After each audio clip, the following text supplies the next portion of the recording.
When the U-2 Dragon Lady transitions from Beale Air Force Base to a forward operating location, it requires a little help from its friends.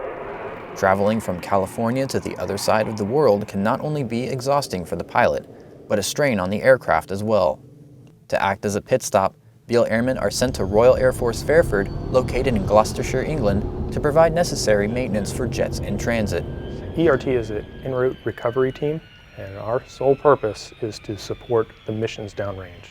We exist to swap out aircraft so that they get fresh jets in theater where they need them to support the mission, and bring back home those that need phase maintenance. Due to phase maintenance schedules, U-2s are consistently rotated throughout the year, making en route recovery teams a vital component every time there's a transition.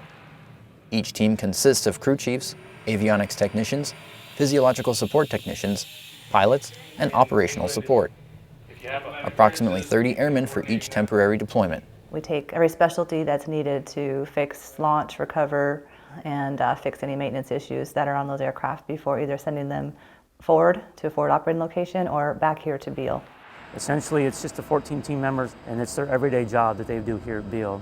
So it's typically launch, recovery, servicing, maintenance, anything that would cause the airplane not to break. The 9th Physiological Support Squadron provides support to the ERT by providing maintenance and repairs and inspections on the pilot's life support equipment, to include the full pressure suit. When all is said and done, each ERT operation saves millions of dollars, while simultaneously providing a smooth transition of mission-capable assets.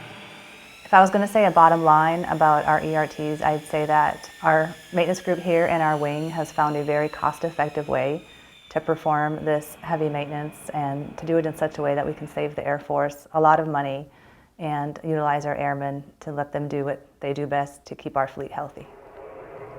Reporting from Royal Air Force Fairford in Gloucestershire, England, I'm Senior Airman Benjamin Bouganet.